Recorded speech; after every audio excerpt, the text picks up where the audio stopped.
get quickly inside.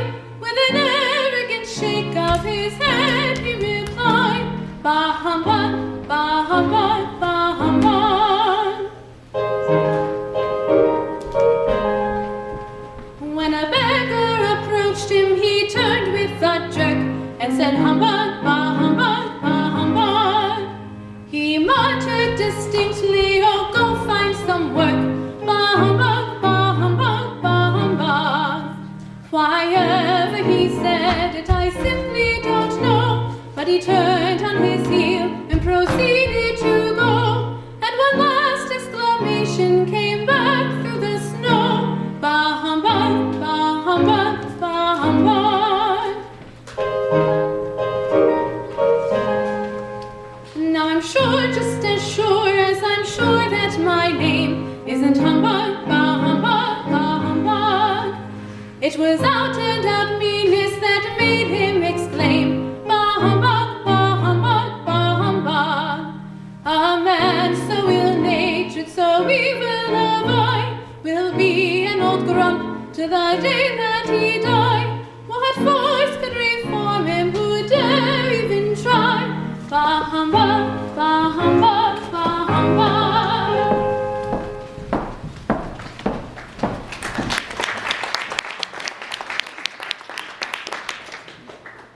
Marley was dead to begin with. There was no shadow of doubt, no possible doubt whatever. The certificate of burial was signed by the clergyman, the undertaker, the clock, and the chief mourner. I am the chief mourner. Scrooge signed it, and Scrooge's name was good as changed to anything that he chose to put his hand to. Marley was dead as a doornail and likely to remain so indefinitely. But as our story concerns itself with the living as well as the dead, it would be best to begin by introducing a personage of considerable importance, Mr. Ebenezer Scrooge.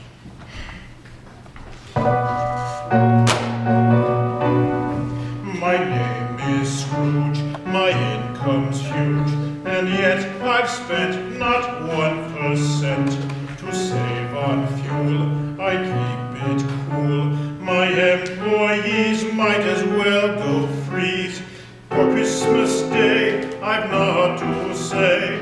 This holiday should simply go away, should simply go away.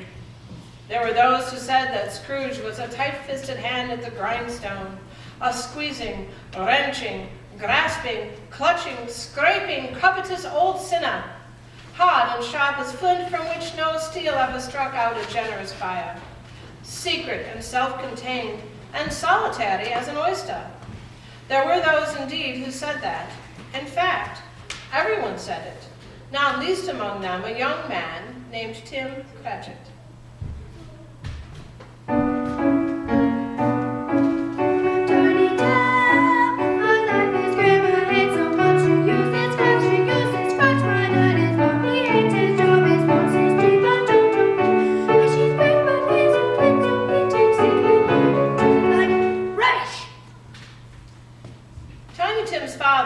Scrooge's clock, spending all day perched upon a very high stool at a very high desk.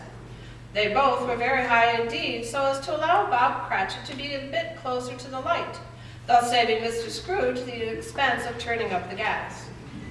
Bob could hardly rely on the light of the fire, for there wasn't one worth mentioning. Mr. Scrooge said that he might as well be burning money, which Mr. Scrooge didn't propose to do. But for all this, Bob Cratchit was a bright and friendly young man of great personable warmth, which, all things considered, was rather fortunate, for it was all the warmth he was likely to get.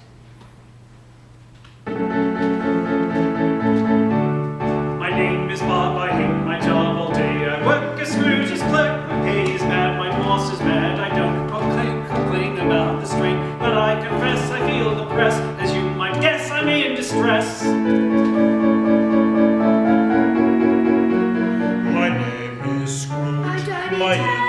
my name is Bob, I hate my I've job all day. spent Work as Scrooge's clerk, my pay is mad, my boss is mad. I don't complain about the strain, but I confess I feel the press. As you might guess, I'm in distress.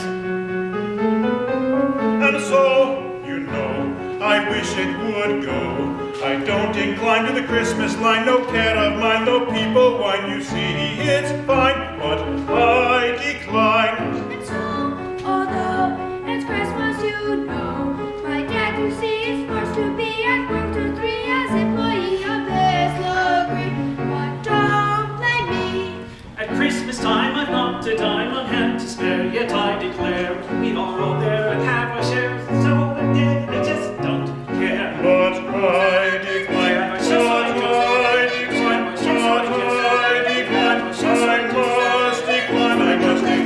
must declare. To strive as to east of the sun, stage start school is the price of more employment to a living place fool. Afraid of fuel fire, though it's cold, grace cruel, which is why we're making ruffle as we welcome in the Yule. Stage start school is the price of more employment on a mid-place school. Afraid of fuel fire, though it's cold, grace cruel, which is why we're making ruffle as we welcome in the Yule. A stage start school, a mid-place school, it's cold, grace cruel as we welcome in the Yule. Who's driving stingy still, this is the price of more employment when afraid to fuel a fire, which is why we're making ruffle as we welcome in the Yule.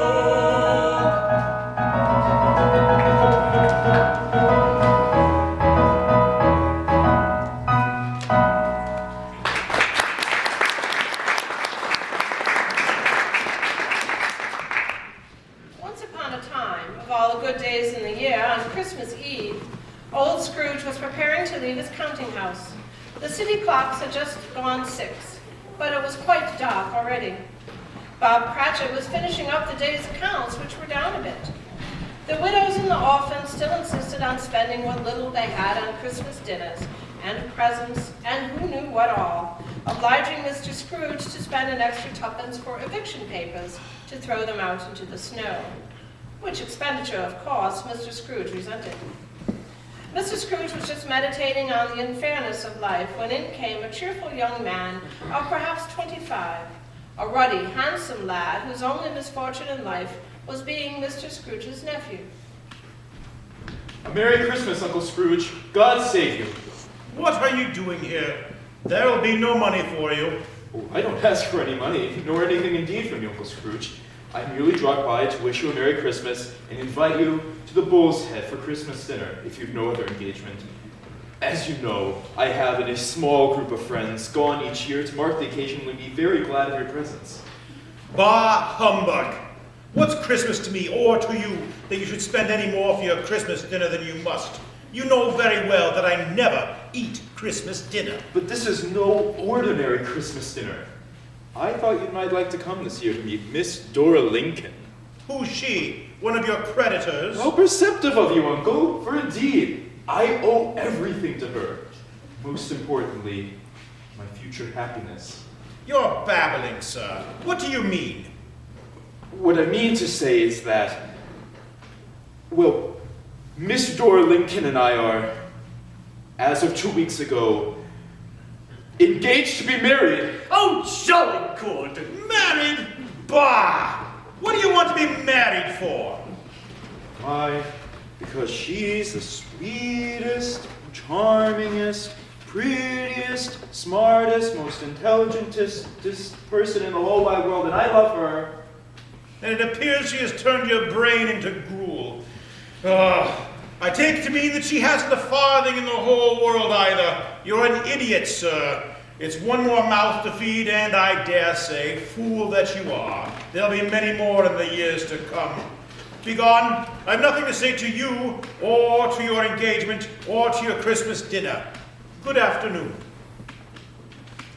I am sorry with all my heart to find you so resolute, Uncle, but I've made my trial in homage to Christmas, and I'll keep my Christmas humor to the last, so Merry Christmas! I say good afternoon, sir. Merry Christmas, Bob! Merry Christmas, Mr. Good Fred. afternoon! Merry Christmas indeed. What's Christmas to me but an excuse for people to shun their obligations, to incur debts they have no means of repaying, nor intention either?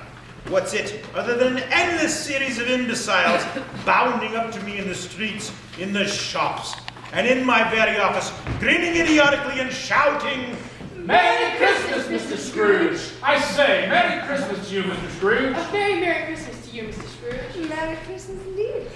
Bah! Humbug! Good heavens, Christmas humbug. I know you don't mean that, sir. Do I look as if I don't mean it? Well, no, I suppose not, but you can't. Mrs. Goodman, do speak to him. For instance, Mr. Kinder, I spoke to him last year. No, that was the year before. No, Miss Kinder, I distinctly recall it was last year. And most certainly was the year before. Mr. Carter, you know perfectly well that. Ladies and gentlemen, I am sure you'll be astonished to learn that this is a place of business. So, if you have any business, please may I implore you to state it and be done, and if you have none, to be gone. Why, that is I. It being Christmas, sir, we... Spit it out, woman. What have you come for?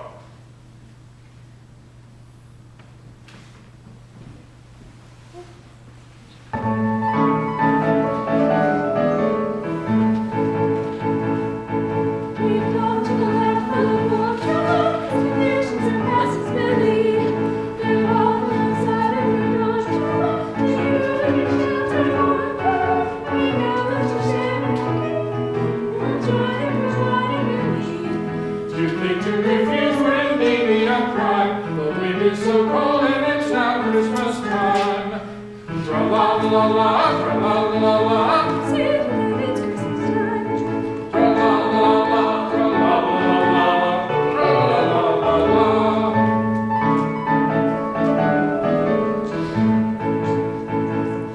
The particular part of the year, tra-la, has nothing to do with the case. Those whom you're supporting, I fear, tra-la, will only go spend it on beer, tra-la. So I think the whole thing's a disgrace, and it's nothing I care to embrace. And that's what I mean when I slam shut the door. Bah humbug to Christmas, to hell with the poor. Tra-la-la-la-la, tra-la-la-la-la, Dickens and back with the poor. Tra-la-la-la-la, tra-la-la-la-la, tra-la-la-la-la-la.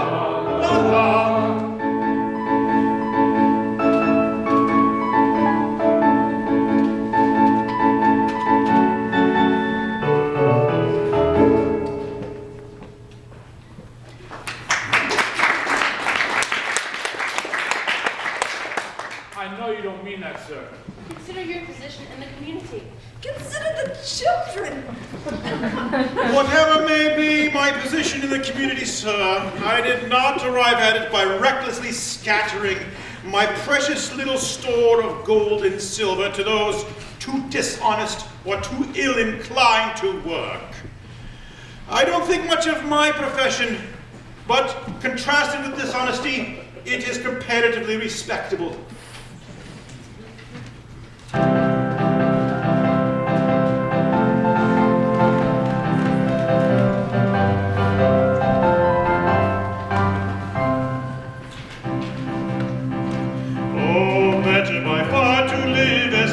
Scrooge and Marley Limited, then play a sanctimonious part with a banker's head and a banker's heart.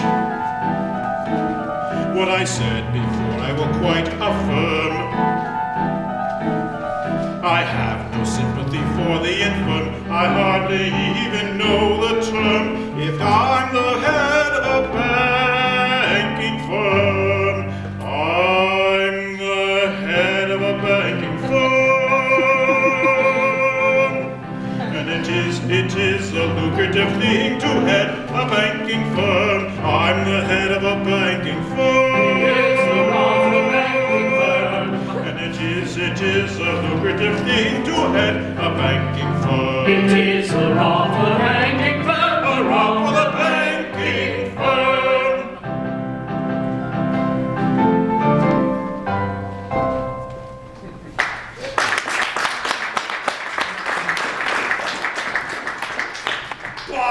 I don't understand those babblers at all. They're merely seeking to relieve the poor, sir. Well, let them then if that's their fancy. It's no business of mine. It's well enough for a man to understand his own business and not to interfere with other people's. Mine occupies me constantly. Mr. Scrooge, sir. Now then, what is it? Can't you see I'm working? Yes, sir. Well, it's about Christmas, sir. You want the day off tomorrow, I suppose. Well, yes, sir, if it's quite convenient. Well, it's not convenient. It's not fair. If a half-crown were stopped out of your wages, you'd think yourself ill-used, would you not? Well, sir. And yet you don't think me ill-used when I pay a day's wages for no work. It's only once a year, sir. A poor excuse for picking a man's pocket every 25th of December. But I suppose you must have your day. Be here all the earlier the morning after. Yes, sir, Mr. Scrooge. Thank you. Christmas. Bah! Humbug.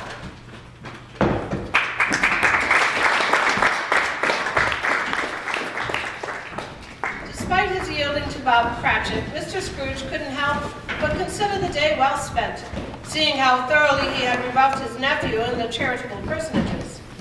So improved was his opinion of himself, and so unusually cheerful was his temper, that he actually did Bob Cratchit the rare favor of allowing him to go home at quitting time, pausing only to bring in the shutters, close the windows, sweep the shop, bank the fire, and polish up the handle on the big front door.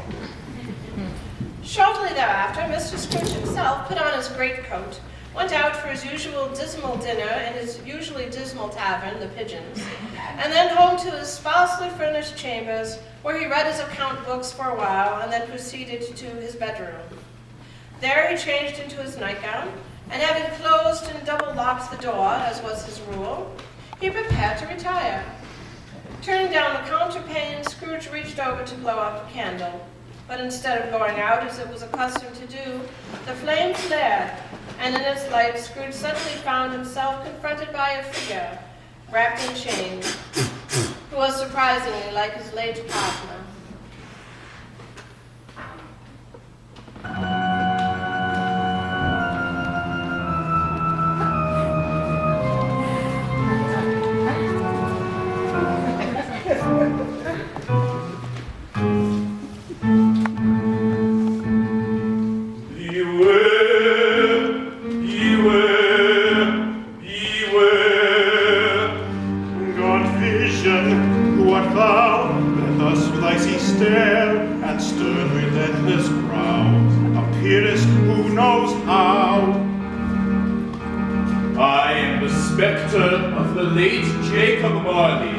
Come to warn thee that thy fate thou canst still avoid, but barely. Alas, poor ghost. He is the ghost of Marley. He is the ghost of Marley. And it is a glorious thing to be the ghost of Marley. It is the rock, the ghost of Marley, the rock, the ghost of Marley.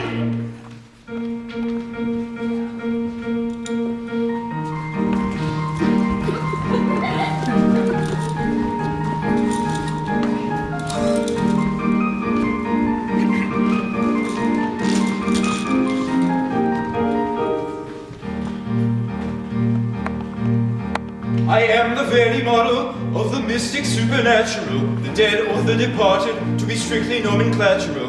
I'm very well acquainted with the torments of eternity, which still go on today despite the scoffing of modernity. I've seen the pits of Hades and the demons who can martyr us, from piddling purgatory to the deepest depths of Tartarus. I've seen them all from Gorgons up to beautiful Adonises.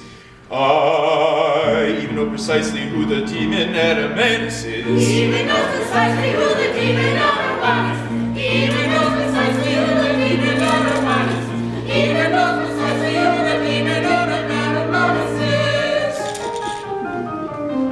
is. So I can cite specifically who serves as hell's enforcer, explain the implications to the ending of the sorcerer. In matters metaphysical, mundane or nomenclatural, I am the very model of the mystic supernatural. In matters metaphysical, mundane or nomenclatural, he is the very model of the mystic supernatural. short, if you have seen Macbeth and wonder what the bother was, or need to know what type of ghost the famous Hamlet's father was, or want or latest gossip on all spectral miscellanea, from minor English bogies down to ghouls from Transylvania, I quote with gaudy detail all the literary precedents,